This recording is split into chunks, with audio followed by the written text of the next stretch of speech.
Yan kuya, set out kay kuya. Yan, sakay na kayo dito sa ano ni kuya. Dito sa kanyang padjak na napakabilis, parang jet plane mga guys. So, yan si kuya. Magkano pumasahe kuya? Sa pala sa ano sa ano ba yung tawag? Ano yung kanto doon kuya, yung sinasakyan ko? Saan? Sa doon sa sinasakyan ko kanina. Sa Fillmore Street to Bautista guys, 20 lang pamasahe, napaka ano, affordable yan kuya. Oh, kuya. Affordable, sakay na kayo dito ha.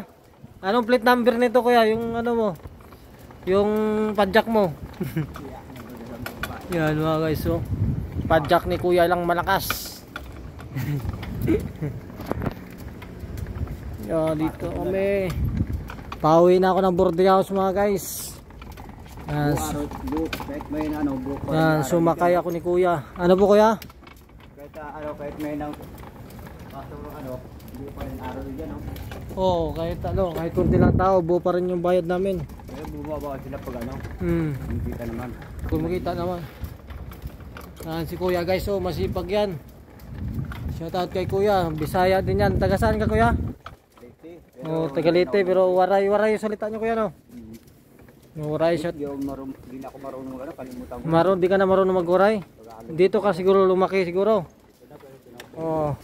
Maupay na gabi sa lahat ng mga waray nun nating mga kababayan dyan sa Leyte. Yan, taga Leyte to si kuya, pero laking ano, Tagalog. Taga Leyte, yung magulang mo kuya, taga Leyte, no? Pero dito na siya lumaki. Kaya di na siya gaano marunong mag-Tagalog mga guys. Paliko na kami mga guys, paliko na. Taga rito tatay ko. Nanay ko lang naman taga ron. Yung nanay mo taga doon sa Leyte. Yung tatay mo taga rito. Dito ka na rin pala lumaki, no? Ayan mga guys ha. Dito lang si kuya sa Barangay Palanan, Makati.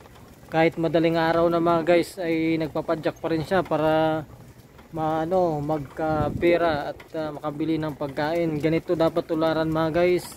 Si kuya na lumalaban ng patas, hindi gumagawa ng masama para mabuhay. Dapat tularan, palakpakan natin si kuya. Yan, kaya sakay kayo mga guys ha, pag kayo ay napadpad dito sa Makati. Yan, kung makita nyo si kuya. Yan, sakay kayo dito. Kahit man sa linman sa mga padjak boys dito sa Barangay Palanan. Mga mabait sila mga guys. Yan, sakay kayo sa kanila. At bigyan nyo rin sila ng ng tip. Sobrahan nyo yung pamasaya. Okay lang yan sa kanila nila. Kung importante, meron silang panggasto, di ba kuya, no? Yan si kuya.